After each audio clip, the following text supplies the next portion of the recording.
Pagi, Assalamualaikum warahmatullahi wabarakatuh. Ayah bunda, sobat Muardi, Instagram di RSUD Dr. Muardi seputar info kesehatan anak Muardi Asah Asuh Asih. Anak sehat, anak hebat, anak sehat Indonesia hebat. Bersama saya Dr. Lintang spesialis anak 1 jam ke depan. Kami akan menemani ayah bunda dan juga sobat Muardi semua seputar info kesehatan anak. Hari ini dalam rangka Pekan Hari Tiroid dalam rangka Hari Tiroid Sedunia yang diperingati pada tanggal 25 Mei dan juga Pekan Tiroid Sedunia. Hari ini kita akan membahas topik mengenai seputar tiroid, dan hari ini kita sudah kehadiran narasumber atau bintang tamu gestar kita hari ini adalah Dr. Anang spesialis anak konsultan. Selamat pagi, Dok. Selamat pagi, Dr. Lintang. Sehat selalu ya, Dok? Alhamdulillah sehat. Tetap semangat. Semangat. Luar biasa. Luar biasa. Ya, Dokter Anang ini adalah spesialis konsultan bidang endokrinologi anak ya, Dok. Endokrinologi anak tuh seputar topik hormon ya, Dok. Seputar hormon. Hormonnya. Jadi khusus anak. Beliau ini adalah konsultan endokrinologi anak satu-satunya di Rumah Sakit Dr. Muardi dan satu-satunya di Kota Solo, Solo Raya nih ya. Terima kasih Dokter Anang sudah hadir pada hari ini. Kita sapa dulu nih sobat Muardi yang di Instagram maupun di Facebook. Ini sudah banyak sekali yang join di Instagram, banyak sekali. Tadi ada yang menyapa Mbak di Instagram, coba. Dari Aulia Idris Solo bergabung. Selamat pagi, Dok ya. Selamat pagi. Terima kasih sudah bergabung. Semangat pagi di Mas Dei di Instagram ya. Terima kasih sudah. Ini sudah banyak sekali yang join di Instagram. Dari Bayu Sogata area Solo, selamat pagi dokter, semoga sehat selalu dan sukses selalu untuk dokter-dokter di Rumah Sakit Dr. Muardi. Terima kasih Mas Bayu Sogata supportnya. Kemudian di Facebook juga sudah ada yang like ya. Terima kasih yang like di Facebook dan juga yang love di Rumah Sakit Dr. Muardi di Instagramnya. Ya, kita akan membahas topik hari ini tentang gangguan tumbuh kembang akibat penyakit tiroid pada anak dan bayi ya. Sesuai dengan topik kita hari ini karena dalam rangka Hari Tiroid Sedunia, kita bahas nih ayah bunda maupun sobat Muardi yang mau memberikan pertanyaan, silahkan klik di kolom komentar di Instagram maupun di Facebook ya. Nanti akan kita bahas dengan pakarnya. Nih mumpung ada pakarnya nih hari ini. Ya Dok, kita bahas dulu Dok. Sebenarnya apa sih Dok gangguan penyakit tiroid kalau pada anak itu? Atau tiroid itu apa ya Dok sebenarnya? Nah, tiroid dulu nih. Ya, makasih Dokter Lintang, makasih juga semua sobat Muardi. Hari ini kita memperingati Hari Tiroid Sedunia yang diperingati tanggal 25 Mei. Kelenjar tiroid ini merupakan salah satu kelenjar yang dimiliki oleh kita. Tempatnya di depan leher dan fungsinya itu menghasilkan hormon tiroid. Jadi kalau kita bicara tentang penyakit tiroid, berarti penyakit pada kelenjar yang bisa terkait dengan salah satunya produksi dari hormon tiroid. Nah, hormon tiroid ini apa? Hormon tiroid ini salah satu hormon yang fungsinya banyak Dokter Lintang. Dia mengatur metabolisme di badan. Jadi ibarat kalau mesin itu seperti, kalau saya selalu memberi ilustrasi itu seperti jadi olinya. Jadi kalau ada oli, mesin jalan lancar. Jadi kalau misalnya ada gangguan, otomatis metabolisme tidak bisa berjalan dengan lancar. Nah, mungkin untuk yang sobat yang awam tentang medis, istilah-istilah medis, metabolisme itu apa? Salah satunya yang gampang adalah mengatur suhu badan. Ya, suhu badan kita ini bisa teratur. Salah satunya adalah fungsi dari hormon tiroid. Hormon tiroid juga dia mengatur proses pertumbuhan, penambahan panjang tulang. Jadi kalau anak itu hormon tiroidnya bagus, otomatis pertumbuhannya baik. Kalau hormon tiroidnya terganggu, pasti pertumbuhannya terganggu. Hormon tiroid juga itu kita bisa melihat dia mengatur juga pada proses perkembangan otak, perkembangan sel-sel saraf otak, pertumbuhan sel-sel saraf otak. Jadi kalau misalnya ada gangguan pada hormon tiroid, pertumbuhan bisa terganggu, perkembangan juga. Makanya tema kali ini yang hari ini kita angkat adalah bahwa kalau ada penyakit tiroid pada bayi, pada anak, itu bisa mempengaruhi pertumbuhan dan perkembangannya. Kira-kira gitu, Dokter. Jadi sangat penting sekali ya. Ya. Sepenting itu ya Ayah Bunda pengaruh dari hormon tiroid. Jadi kita sapa dulu Dok dari Facebook. Ini sudah ada yang bergabung di Facebook dari Putih Taruna. Selamat pagi Dokter Gemolong menyimak. Selamat pagi. Ya, selamat pagi Mbak Putih Taruna. Silahkan klik pertanyaan di klik kolom komentar ya. Di Instagram juga sudah makin banyak yang join. Silahkan klik pertanyaannya di kolom komentar nanti ya untuk Sobat Muardi dan juga Ayah Bunda. Nah Dok, kalau untuk tadi kan sudah dijelaskan mengenai mengenai tiroid dan fungsinya dari hormon tiroid itu sendiri. Nah kalau misalnya sekarang nih kalau pada bayi-bayi Dok, kalau untuk kenapa sih hormon tiroid itu penting banget untuk kita bahas nih? Apakah kedepannya apakah ada membuat semacam gangguan perkembangan itu seperti apa contohnya? Atau misalnya screening apa yang harus dilakukan nih kalau untuk orang tua di rumah nih? Iya, oke. Kita mulai dari bayi berarti ini ya, Dokter Lintang ya. Jadi memang Bapak Ibu, Ayah Bunda semuanya, hormon tiroid ini penting sehingga pemerintah mengeluarkan Permenkes itu tentang kewajiban untuk melakukan screening tiroid pada bayi baru lahir. Pada semua bayi baru lahir itu diwajibkan oleh di dalam Permenkes disebutkan harusnya dilakukan screening untuk hipotiroid ini. Ya, jadi memang kalau kita lihat kenyataan belum banyak yang melakukan, tapi saya lihat di kota-kota besar itu sudah mulai dilakukan. Kalau di luar negeri sudah wajib, Dokter Lina. Jadi semua bayi baru lahir, kenapa kan dilakukan screening ini agar tidak terlambat. Jadi kalau misalnya terlambat ketahuan, umur sebulan, 2 bulan, 3 bulan baru ketahuan, itu otomatis pertumbuhan sel-sel otak tadi juga ada gangguan, IQ akan terganggu. Sehingga sangat disarankan sekali Ayah Bunda yang mungkin sekarang sedang mungkin ada hamil, menunggu kelahiran putra-putrinya, bayi baru lahir, minta sama dokternya untuk dilakukan screening hipotiroid.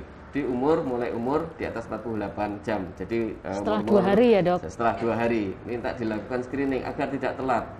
Kenapa? Karena waktu lahir kalau misalnya dia itu ada gangguan hipotiroid yang paling sering, itu tidak ketahuan gejalanya, tidak kelihatan Dokter. Seperti bayi-bayi baru lahir normal, baru kelihatan gejalanya biasanya umur 1 bulan, 2 bulan, 3 bulan. Sayang sekali kalau ketahuannya telat sehingga pengobatannya telat, padahal masa 1 bulan, 2 bulan, 3 bulan itu kan penting, tetap penting untuk termasuk perkembangan sel-sel otak kita. Ya.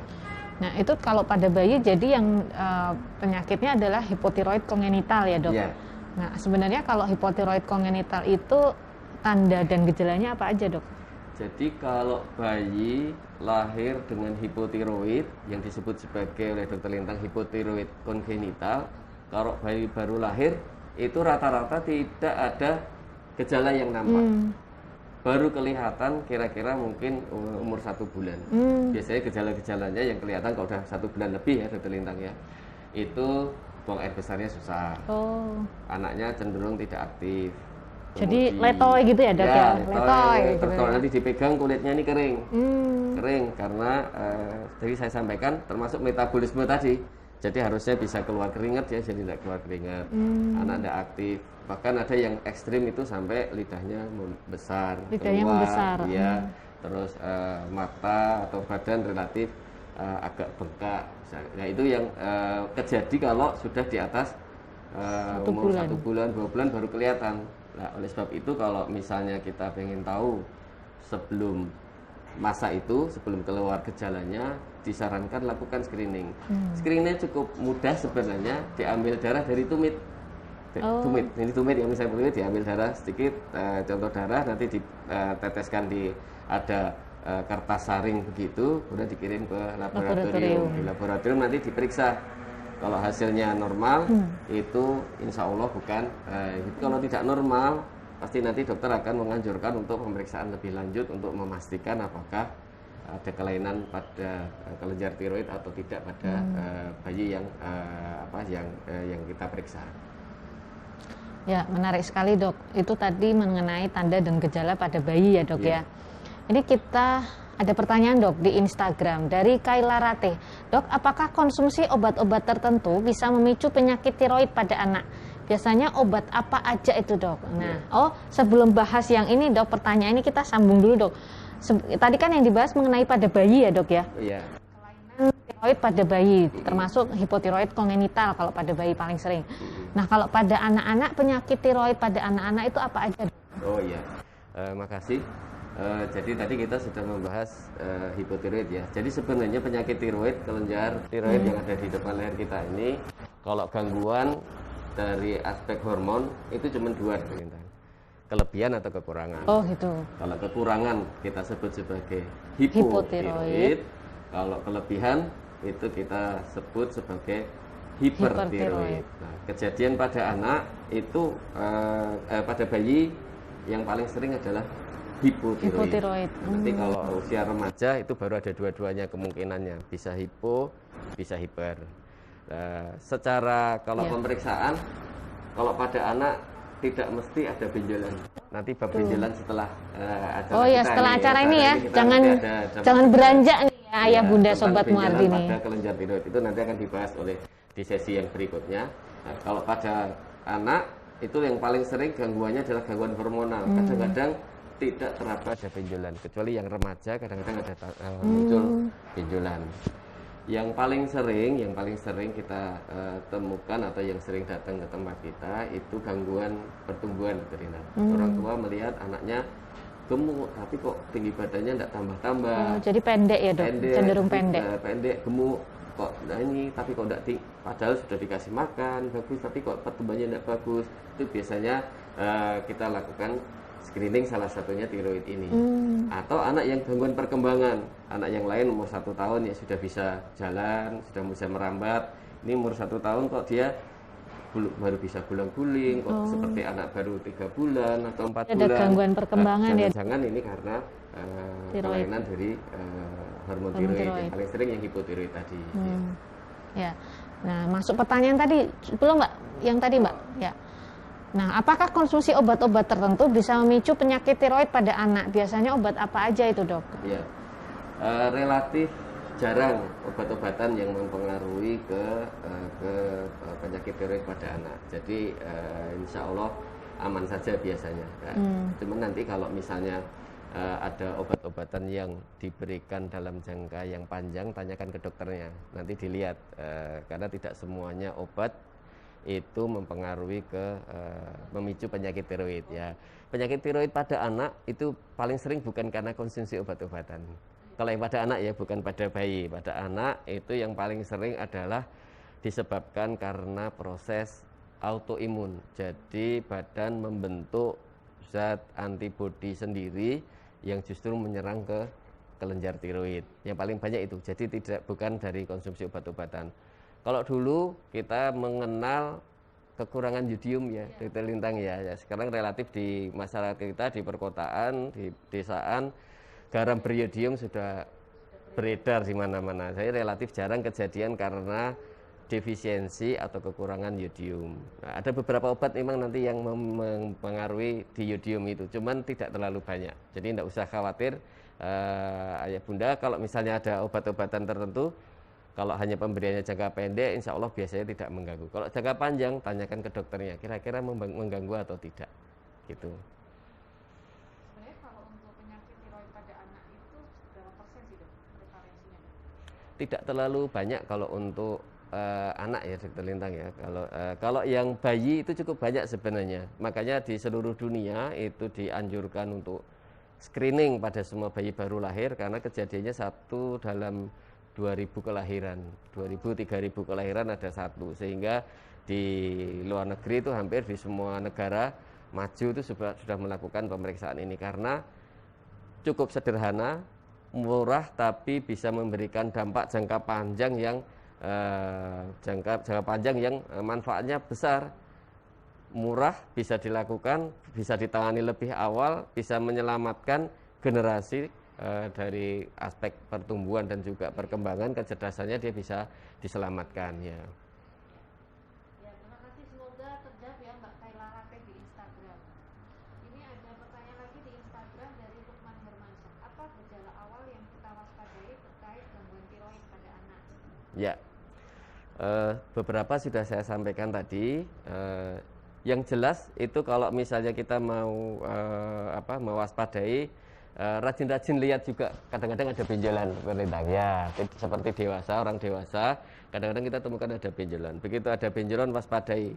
Rajin-rajin melihat, menyaksikan putra-putri ayah bunda sekalian, kalau ada benjolan cepat kita waspadai, jangan-jangan karena gangguan tiroid. 2, gejala awal yang juga sering kita temukan itu adalah gangguan pertumbuhan dan perkembangan. Jadi saya sampaikan, kalau anak pendek atau mungkin anak itu terjadi gangguan perkembangan melambat, waspadai kemungkinan dia, atau mungkin saya pernah dapat juga tentang sudah umur sekolah, sebelumnya pinter gitu, kok tiba-tiba prestasinya menurun, rupanya karena hormon tiroidnya dia hipotiroid, akhirnya tidak bisa mengikuti pelajaran di sekolah. Karena tidak bisa mengikuti pelajaran di sekolah, akhirnya prestasi belajarnya turun. Atau gangguan yang lain yang bisa gejala awal itu konstipasi, susah buang air besar, ya sembelit. Itu juga salah satu gejala yang mungkin perlu kita waspadai, jangan-jangan itu merupakan gejala awal dari gangguan tiroid. Ya. Sering ya dok, anak-anak balita ya. Ya. Di bawah usia 5 tahun sering Ya. ada keluhan banyak. Ya, cuman ya kita tetap harus waspada, tidak semuanya karena tiroid. Ya, kalau ada sembilit perhatikan mungkin makannya, minumnya, atau mungkin pola-pola yang dikonsumsi oleh anak itu mungkin bisa mempengaruhi. Tapi itu bisa jadi kewaspadaan. Ya. Tentunya ayah bunda kalau ketemu putra putrinya ada sembelit, belum bisa diatasi sendiri, silahkan konsultasi ke dokter anak. Kalau misalnya dicurigai itu suatu penyakit tiroid, silahkan datang ketemu dengan dokter anak spesialis anak, konsultasi di rumah sakit Dr. Melati.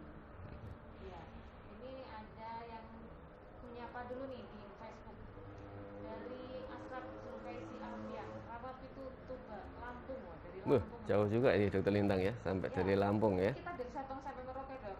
Misalnya dari Belanda, Jerman, Hongkong nanti juga biasanya hadir. Dari Huriah Sutrisna di Facebook.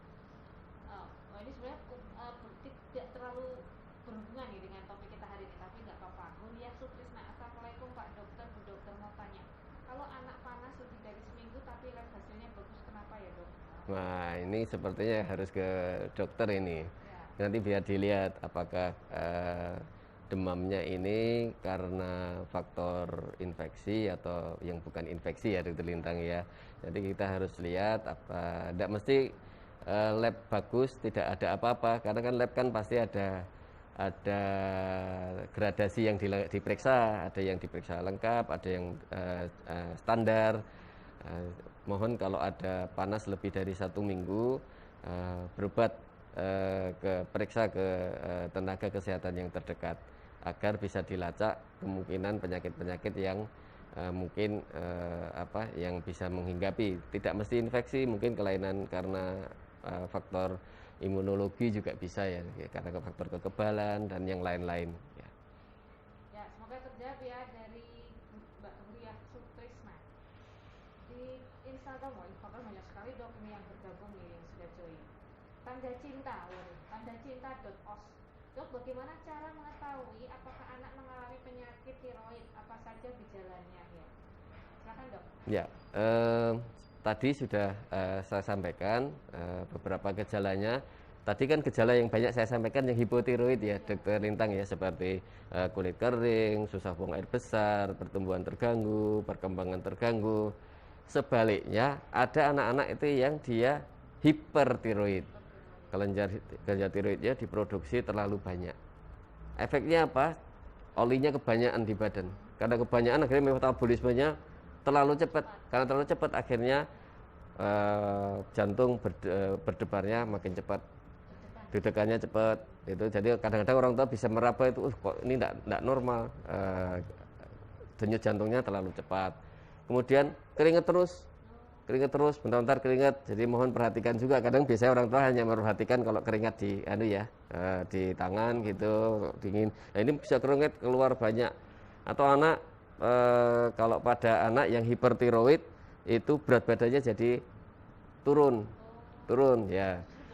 Jadi turun karena terlalu cepat, kayak mesin disuruh kerja terus Dokter Lintang. Termasuk belajar di sekolah. Tidak akan bisa diam, dia disuruh duduk. Apalagi nge-zoom sekarang, WFH, nge-zoom di rumah, suruh duduk, dia pasti tidak mau. Pasti bergerak terus. Aktif sekali, tidak bisa diam. Karena faktor itu tadi, mesinnya harus, mesin tubuh harus bekerja keras terus. Nah, ini beberapa gejala yang untuk yang hipertiroid. Kalau hipotiroid tadi sudah saya sampaikan beberapa.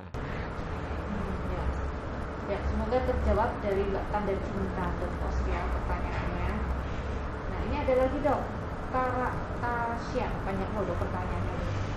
Pagi dok, mau tanya, kalau setelah screening terdeteksi bahwa bayi mengalami hipotiroid, lalu penanganan berikutnya seperti apa? Apakah penyakit tiroid ini bisa disembuhkan? Terima kasih. Ya. Juga yang bawah juga sama itu ya, Dokter Rintang ya. Apakah perlu dilakukan screening kelainan tiroid? Ya, terima kasih pertanyaannya. Jadi yang pertama dulu, apakah perlu dilakukan screening kelainan tiroid? Perlu, sangat perlu sekali. Kita kan sebagai orang tua, ayah bunda kan pasti pengen anak kita ini selamat untuk proses pertumbuhan dan perkembangannya. Anak kita ini tidak menjadi bodoh, perkembangan sel-sel otaknya terganggu. Kita kan bahkan semenjak hamil aja sudah mengatur makanannya. Jangan sampai hanya karena permasalahan kecil, kelainan tiroid yang tidak di screening dari awal, kita menyesalnya seumur hidup. Nah, setelah di screening, tadi saya sampaikan, di screening di tumit, diambil darah. Kalau memang ada kelainan, itu biasanya nanti kita akan melakukan pemeriksaan konfirmasi, dilakukan pemeriksaan darah, fungsi tiroidnya. Kalau ada kelainan tiroid, biasanya dokter akan langsung memberikan obat untuk mengejar kondisi hipotiroidnya, sehingga hormonnya kita kasih dari obat minum. Nah, pertanyaannya sampai kapan? Itu kan lanjut ke apakah bisa disembuhkan enggak ya. Jadi penyebabnya paling sering adalah kelenjar tiroidnya. Kalau pada bayi yang hipotiroid, itu kelenjar tiroidnya tidak bisa produksi, pabriknya tidak bisa memproduksi. Kalau pabrik tidak bisa memproduksi, berarti harus minum seumur hidup. Ya, beda dengan kalau misalnya kelainannya karena tadi ada yang nanyakan ada faktor risiko, misalnya ibunya juga hipotiroid atau hipertiroid, pada punya kelainan pada tiroid, bisa jadi tidak seumur hidup pemberian obat-obatannya. Apakah bisa disembuhkan? Kalau hipotiroidnya karena kelainan pada kelenjar tiroidnya, pabriknya tidak bisa produksi, itu harus seumur hidup. Tidak perlu khawatir, dianggap seperti pengganti sarapannya tambahi dengan obat itu, seperti itu.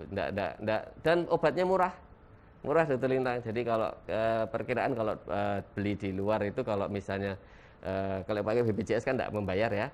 Tapi kalau yang beli di luar itu, kalau yang bayi per bulan paling-paling 20-30 ribu itu. Obat murah, tapi bisa menyelamatkan masa depan anak-anak kita.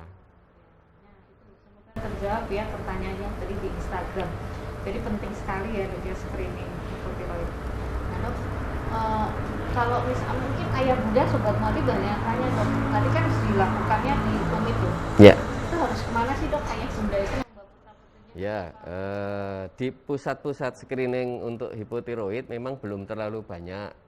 Yang di kota besar yang sudah jalan rutin itu di Jakarta, di Bandung, Jogja, di Surabaya bisa.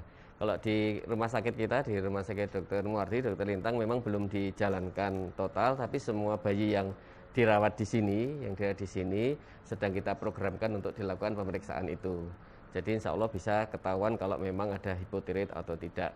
Kalau memang tidak bisa di rumah sakit pemerintah, bisa di beberapa laboratorium swasta juga bisa sudah ada yang bisa mengerjakan itu. Silahkan kalau ada yang bapak ibu yang ayah bunda yang sudah ini punya bayi baru lahir, lakukan screening, minta sama dokternya untuk dilakukan screening kelainan tiroid ini. Kalau misalnya orang tua bayinya nih setelah menonton acara ini dok, tapi bayinya udah besar nih dok, atau sudah usia 1 bulan, 2 bulan, 3 bulan, atau bahkan sudah di atas usia balita, apa yang harus dilakukan nih dok? Ya boleh-boleh aja dilakukan screening ya, boleh aja dilakukan aja screening. Apalagi kalau misalnya ayah bunda mendapatkan putra putrinya kok kelihatan ada gangguan perkembangan, ada gangguan pertumbuhan. Misalnya umur 1 bulan, 2 bulan kalau ada gejala-gejala yang tadi saya sampaikan, seperti susah buang air besar, kemudian perkembangannya kok tidak baik, minta ke dokter, datang ke dokter, dok, habis ikut acaranya Rumah Sakit Muwardi nih, ASA ASI Asuh, katanya harus screening tuh dok. Minta lakukan screening. Mungkin kalau yang sudah di atas 1 bulan mungkin tidak perlu lagi dari tumit, bisa saja langsung pemeriksaan darah biasa untuk memastikan bahwa gangguan perkembangannya itu karena gangguan tiroid atau bukan. Oh iya, ya itu pertanyaan saya pasti mewakili pertanyaan ayah bunda semuanya nih. Ya semoga terjawab pertanyaan saya dok. Terima kasih dok. Ya. Ini ada pertanyaan juga dok di Instagram. Banyak sekali dok ini yang bertanya dok. Dok, ada tidak ya cara untuk mencegah penyakit tiroid pada bayi maupun usia anak-anak? Oh, pencegahan ya. Pencegahan ya. Yang jelas Bapak Ibu semuanya, ya Bunda semuanya, kalau untuk cara mencegah penyakit tiroid karena sebabnya banyak.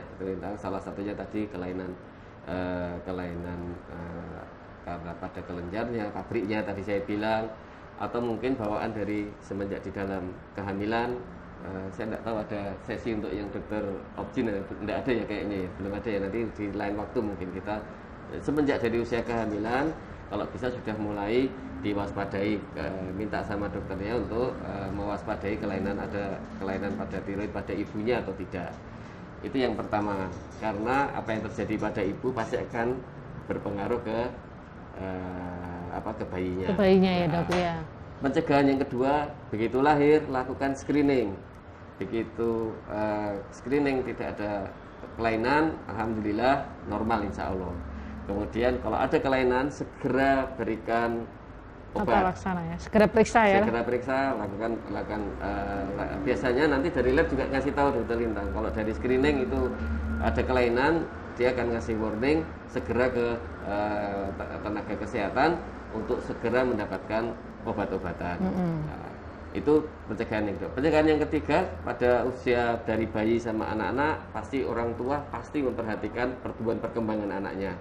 Kalau itu dilakukan dengan rutin, kita pantau pertumbuhannya di kurva pertumbuhan, kita pantau perkembangannya. Mungkin ada yang menggunakan deteksi dini pertumbuhan, pakai KPSP atau mungkin pakai Denver, atau yang sekarang banyak ya tool-toolnya. Begitu ada kelainan perkembangan, segera periksa ke tenaga kesehatan dan tanyakan ada enggak kemungkinan kelainannya terkait dengan hormon tiroid atau tidak. Itu pasti sudah sangat membantu sekali. Kalau yang sudah usia sekolah, perhatikan. Kalau misalnya ada anak dengan gejala pembesaran kelenjar gondok, kemudian anak itu prestasinya kok tidak naik-naik, periksa ke dokter, tanyakan ada enggak kemungkinan kelainan-kelainan fisik yang mempengaruhi anak sehingga mengalami gejala-gejala tersebut. Ya. Terima kasih dokter Anang. Dok, untuk tadi dok nyambung dok, kalau misalnya pada ibu hamil perlu nggak ya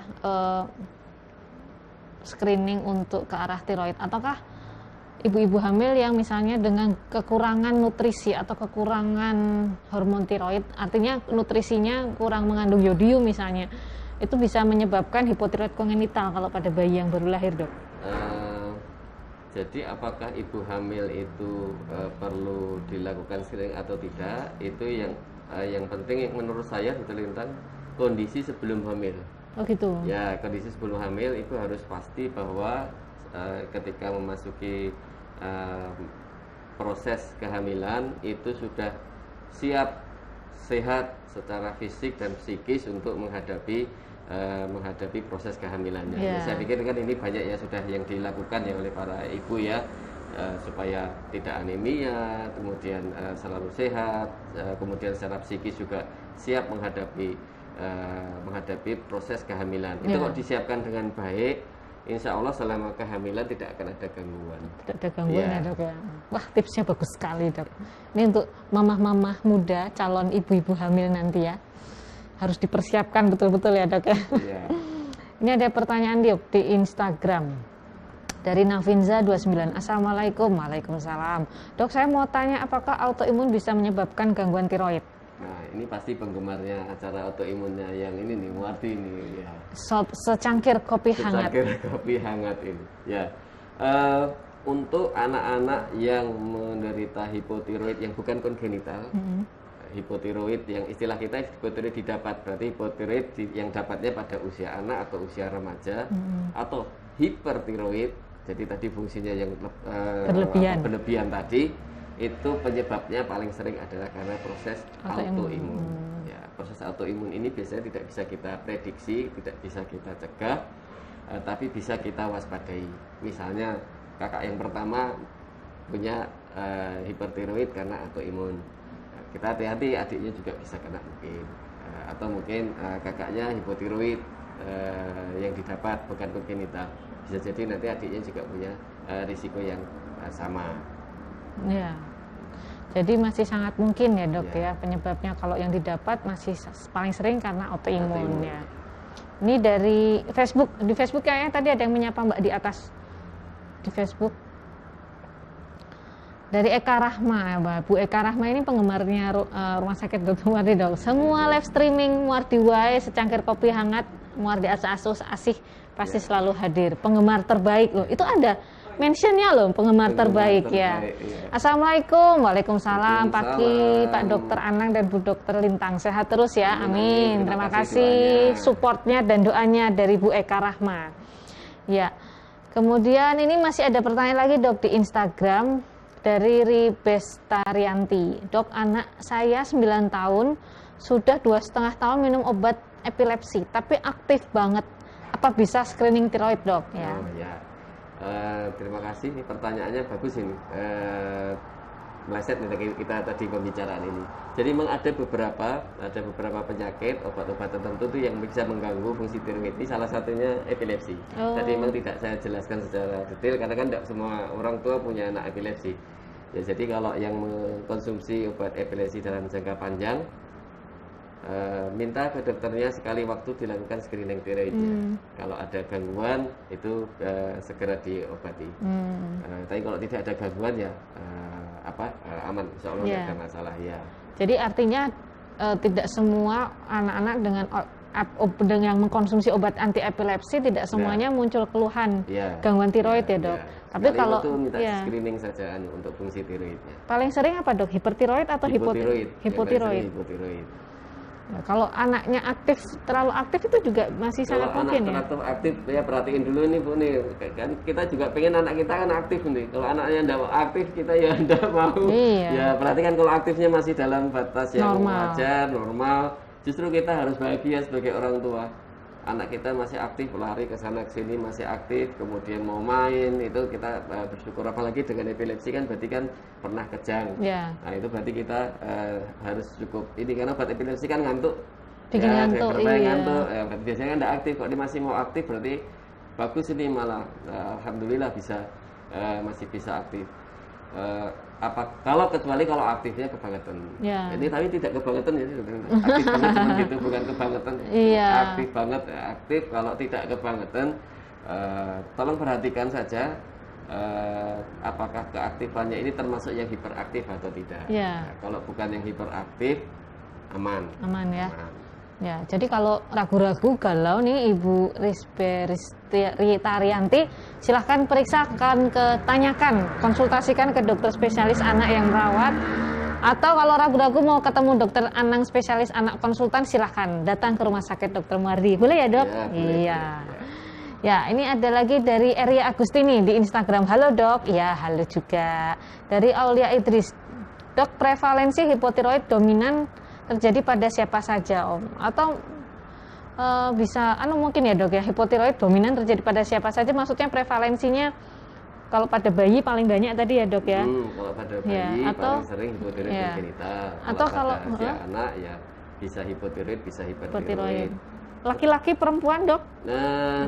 Ya di data kita itu kalau di Indonesia saya lihat tidak terlalu beda antara yang laki dengan yang perempuan, meskipun di beberapa di luar negeri ada beberapa yang menyampaikan kalau banyak yang perempuan, tapi bisa terjadi pada siapa saja. Oh, jadi bisa ya? Sehingga makanya pemerintah itu menganjurkan ada screening pada bayi baru lahir, screening untuk tiroid, karena bisa terjadi pada siapa saja, laki, perempuan, kaya, miskin, BPJS, non BPJS, semua bisa. Sehingga saya sarankan, saya anjurkan, saya wajibkan juga seperti anjuran dari pemerintah, bayi baru lahir lakukanlah screening hipotiroid ini.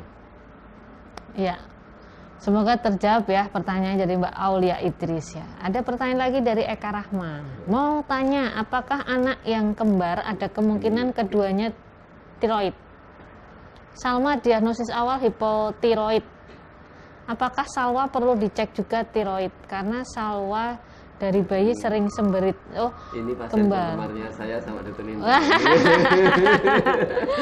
Saya dokter Anang ya. Baiknya kalau yang satu tiroid, satu diperiksa.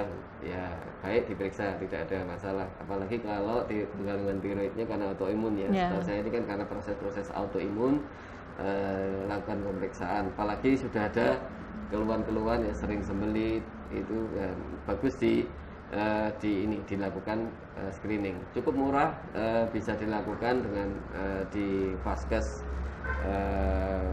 di rumah sakit rujukan pertama yang tipe C, tipe B pun ada yang sudah bisa melakukan pemeriksaan. Oh, sudah ada yang bisa ya? Sudah ada yang bisa melakukan pemeriksaan. Tidak harus ke rumah sakit Muardi untuk lakukan screening itu. Ya, terima kasih Dokter Ana. Semoga terjawab dari Bu Eka Rahma. Tadi di Facebook, sekarang di Instagram. Dari Tuti Atmaja dan juga Yasminul Farihah, keren ya. Terima kasih supportnya. Terima kasih. Oh, masih ada lagi. Ini nyambung pertanyaannya dari Mbak Aulia Idris tadi. Dok, kalau anak-anak usia sudah di atas 20 tahun, ya kalau 20 tahun sudah bukan anak ya. Anak-anak itu kalau masih di bawah 18 tahun ya dok ya. Berarti mungkin sudah dewasa. Kalau orang dewasa di atas 20 tahun, apakah bisa di screening? Karena program pemerintah baru sekarang, zaman dulu belum ada. Oh iya ya. Terima kasih jawabannya Dokter Anang dan Dokter Lintang. Ya. Kalau di atas 20 tahun biasanya sudah ada gejala, Dokter Lintang. Jadi kalau tidak ada gejala ya insya Allah aman. Aman ya. Insya Allah aman. Tapi kalau kalau di atas 20 tahun tidak ada gejala, ya tidak perlu dilakukan screening. Biasanya nanti dokter penyakit dalam atau mungkin kalau yang persiapan untuk yang hamil ya, dokter kandungan biasanya sudah aware, sudah sadar masalah ini. Jadi kalau misalnya ada gejala-gejala yang mengarah ke tiroid, pasti dilakukan pemeriksaan ke arah sana. Tapi kalau tidak ada gejala, tidak perlu screening. Kalau di atas 20 tahun sudah ya, anak besar ya, bukan anak-anak, anak besar. Ya, ini ada pertanyaan dari Tuti Atmaja. Kalau belum di screening, bisa dicek paling lambat usia berapa dogan ya? Iya. Dokter ganteng nih, atau mesti lihat ada gejala enggak ya? Ya, kalau belum di screening, lakukan screening, tidak ada masalah.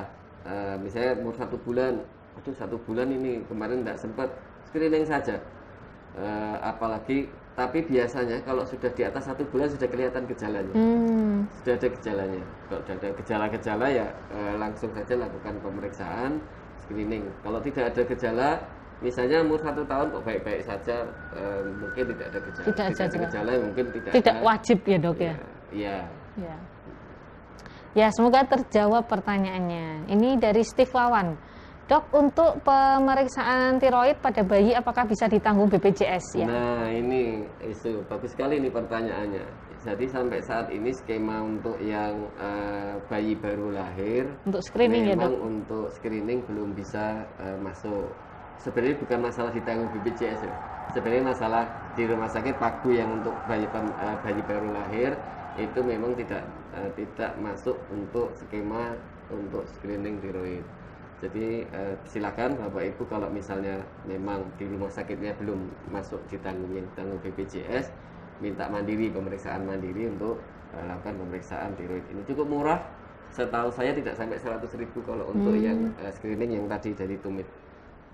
70 gitu. Apa 60.000 begitu. Jadi saya pikir menyisihkan pulsa yang biasa dipakai kan biasanya kan lebih dari 100.000 misalnya ya disisihkan untuk itu. Ya. Semoga terjawab ya dari Steve Wawan di Instagram. Ini di Facebook. Assalamualaikum Palangkaraya, menyimak ya. Selamat bergabung. Terima kasih dari Palangkaraya. Dari Facebook lagi, dari Prita Mama Fafa. Dok, apakah gangguan tidur yang dialami anak-anak bisa jadi tanda hipotiroid? Gangguan tidur. Ya, gangguan tidur.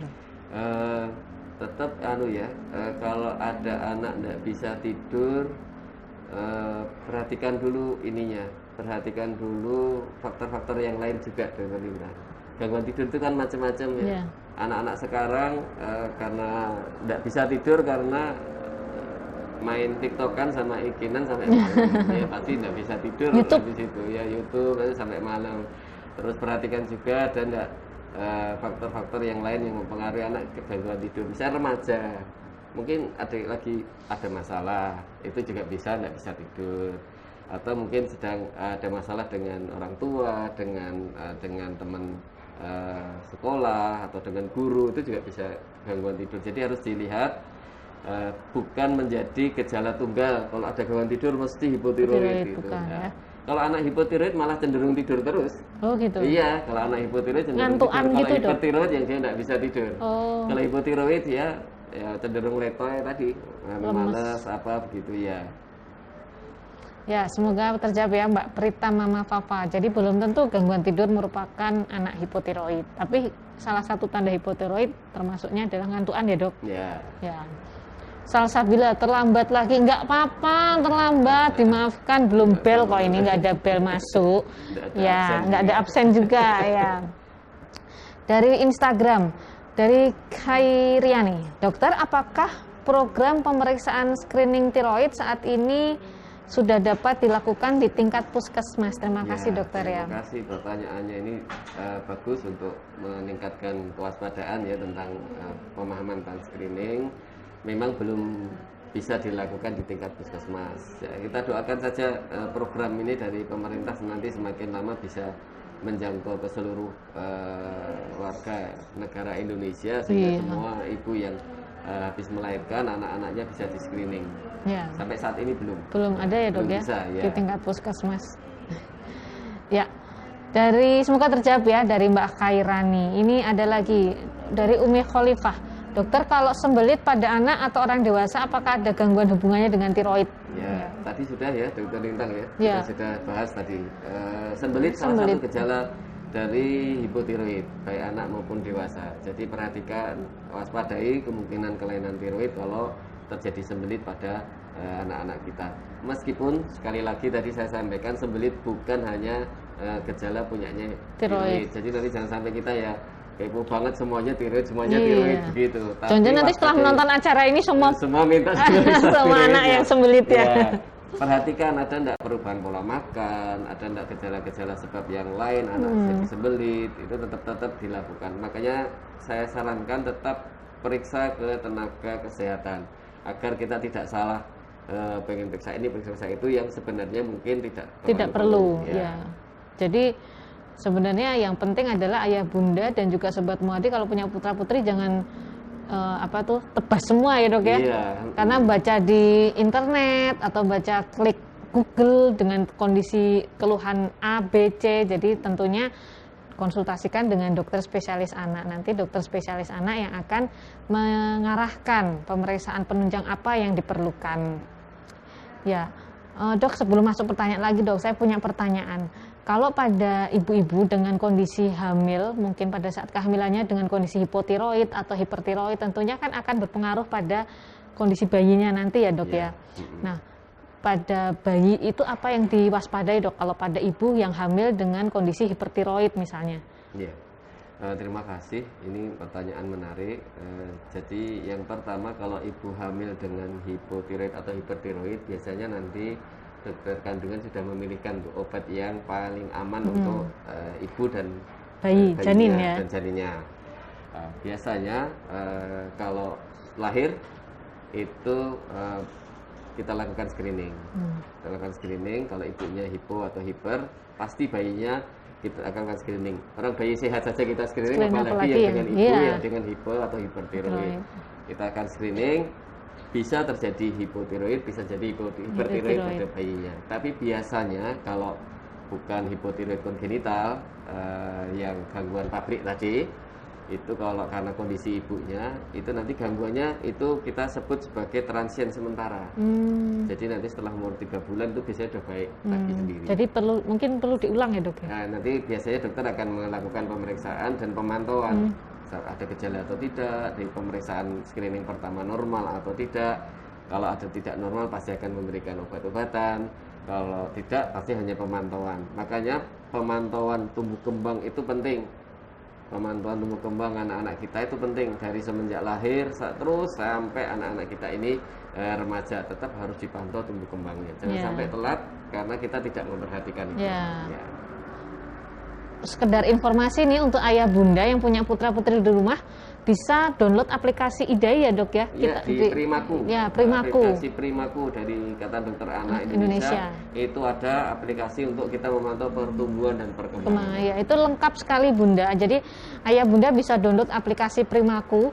Nanti silahkan diklik untuk putra-putrinya, nanti bisa diikuti apakah sesuai nggak sih dengan kurva. Jadi pertumbuhan sesuai enggak? Ya. Bisa dilihat. Ya, tools perkembangannya juga sangat lengkap. Jadi silahkan. Kalau misalnya dirasa kok tidak sesuai dengan seperti apa yang tertulis di aplikasi, nanti bisa dikonsultasikan ke dokter spesialis anak. Ya dok. Ini ada pertanyaan lagi dok. Banyak sekali loh dok pertanyaannya. Penggemarnya dokter Anang nih. Penggemarnya dokter Anang. Pertanyaannya banyak sekali. Di Instagram dok. Mini One dok, anak umur 3 tahun panas tinggi, batuk pilek, tiba-tiba pendengaran menurun. Apakah kemungkinan tiroid? Ya. Sepertinya enggak. Tapi ini juga pertanyaan bagus ini Dokter Lintang. Salah satu gejala kalau anak dengan hipotiroid itu nanti dalam jangka panjang, agak panjang itu gangguan pendengaran. Mungkin nyambung tuh di Bu siapa tuh Aulia. Ya, Aulia Idris. Jangka panjang itu ya. Jadi gangguan pendengaran. Makanya anak-anak dengan hipotiroid itu nanti pasti kemampuan bicaranya ya telat, pendengarannya saja terganggu. Jadi speech delay ya dok? Dia akan speech delay, bicaranya terlambat. Bicaranya terlambat bukan karena orang tuanya tidak pintar ngajari dan segala macam, tapi mungkin karena hipotiroidnya. Hipotiroid, gangguan pendengaran, otomatis dia tidak akan mendapatkan rangsangan-rangsangan suara dari luar dengan baik, tidak akan pintar ngomong nanti. Ya, jadi kalau pada keterlambatan bicara, kita sudah pernah sih dok topik bahas keterlambatan bicara. Jadi ternyata tidak hanya kekurangan stimulasi, tapi memang termasuk salah satu tertentu bisa pengaruh dari hormon tiroid ya. Ya, semoga terjawab ya. Dari Mbak Aulia Idris tadi juga sudah menjawab dari dokter Anang ya dok ya. Apa dampak jangka panjang hipotiroid? Yang paling khawatir di IQ dokter Lintang. Iya. Penelitian lama dari luar negeri itu tahun 1970-an berapa itu, yang di sana belum ada screening, itu kalau anak terlambat di screening ketahuannya baru umur 6 bulan itu sudah turun IQ-nya bisa sampai 5 sampai 10. Jadi sangat ini mengkhawatirkan kalau harusnya dia bisa 100 110 turun bisa 5 sampai 10, bahkan kadang-kadang bisa di bawah 80. Jadi IQ-nya bisa menjadi retardasi mental atau istilah sekarang adalah disfungsi intelektual disability. Disability intelektual. Jadi anaknya kurang pintar ya dok? Anaknya pintar, pendek, pertumbuhannya terganggu gitu. Tentunya bukan harapan kita sebagai orang tua. Ya, itu ya menjawab pertanyaannya Mbak Aulia Idris, semoga terjawab. Kita masih ada waktu berapa menit? 10 menit. Kita masih ada waktu 10 menit. Silahkan yang masih mau ada pertanyaan nih di Instagram maupun di Facebook, silahkan klik di kolom komentar ayah bunda. Jadi ini menarik sekali pembahasan mengenai tiroid pada anak. Ternyata sangat luas sekali ya dok ya, sangat bermanfaat sekali, yang mungkin sebenarnya orang tua ayah bunda yang punya putra putri belum aware nih, belum mengenal apa sih masalah dari hormon tiroid itu, karena setaunya kan dulu taunya kekurangan tiroid hanya masalah yodium ya dok. Yodium kalau kekurangan yodium nanti bisa terkena penyakit gondok ya kalau dulu ya dok. Gondok yang sekarang juga ada benjolan. tren ini, orang Iya. tua nggak mau anaknya makan garam yang banyak gitu. Nah, itu juga Oh, harus gitu. hati-hati itu. Nanti kalau akhirnya nggak makan garam sama sekali kan nggak ada sumber yodium. Iya. Iya, harus hati-hati. Meskipun di makanan-makanan di ya dari laut, ikan itu ada yang mengandung yodium. Tapi kalau kemudian mengurangi garam akhirnya tidak makan garam sama sekali ya harus hati-hati. Jangan sampai nanti asupannya untuk produksi hormon tiroid jadi terganggu. Hidup yang seimbang kalau menurut saya, tidak terlalu banyak, tidak terlalu sedikit. Secukupnya. Iya. Ya. Asupan garam pada bayi pun pada MPASI juga ada aturannya ya, Ada Dok ya. aturannya, Ya. iya. Jadi mungkin itu, Dok, kadang-kadang mungkin orang tua terlalu khawatir. Ya khawatir, sekarang kan ada yang khawatir nggak mau garam sama sekali, nggak mau manis sama sekali, semua nggak mau. Itu nanti bayinya jadi nggak terbiasa dengan berbagai macam rasa. Iya, kasihan nanti akhirnya dia jadi bayinya jadi pilih-pilih karena orang tuanya yang pilih-pilih banget. Iya. Ya, terima kasih Dokter Anang. Kita masih ada waktu, silahkan. Oh ya, untuk Sobat Muardi dan juga Ayah Bunda yang tidak sempat mengikuti acara Instagram Live kita hari ini, nanti bisa cek di YouTube ataupun di Facebook ya. Kalau di YouTube jangan lupa subscribe, komen, dan like ya. Di feed Instagram nanti juga akan ditampilkan ya, ya Mbak Mary ya. Ya, nanti di feed Instagram juga nanti akan tetap ditampilkan. Ya, Dokter Anang, ada kesimpulannya nggak, Dok? Ya. Sebelum kita closing ceremony lagi. Closing statement ya. Ini closing statement sekalian ya berarti ya. Jadi yang paling penting Ayah Bunda semuanya, kita harus sebagai orang tua harus memperhatikan benar proses tumbuh kembang anak-anak kita, karena itu yang menjadi spesifikasi dari usia anak. Kita harus jamin bahwa proses pertumbuhan dan perkembangan anak-anak kita ini bisa optimal, bisa maksimal. Kita menginginkan agar generasi bangsa kita itu ke depan menjadi lebih baik daripada kita sebagai orang tua, lebih baik untuk kemajuan bangsa kita ini kalau kita bisa menjamin proses pertumbuhan dan perkembangannya dengan baik. Yeah. Nah, ini salah satu penyakit yang mempengaruhi proses tumbuh kembang adalah penyakit tiroid ini. Tidak hanya tiroid saja, tapi tiroid menjadi salah satu perhatian concern kita, bahwa terutama yang tadi disampaikan tentang screening pada bayi baru lahir. Lakukanlah screening pada bayi baru lahir agar kita bisa menjamin anak-anak kita bisa terbebas dari penyakit hipotiroid kongenital, sehingga anak-anak kita bisa tumbuh dan kembang dengan Optimal. maksimal. Dengan tumbuh dan kembang dengan optimal dan maksimal, kita bisa berharap masa depan bangsa kita lebih cerah. Insya Allah demikian yang bisa saya sampaikan untuk closing pada acara kita pada hari ini, Dokter Intan. Ya. Terima kasih sekali Dokter Anang. Hari ini cukup spesial karena bersamaan dengan Hari Tiroid Sedunia dan juga Pekan Tiroid Sedunia yang diperingati pada tanggal 25 Mei. Nanti saya ingatkan lagi, hasil rekaman live streaming hari ini bisa dilihat kembali di Facebook dan YouTube Rumah Sakit Dr. Muardi. Jangan lupa subscribe, komen, dan like ya.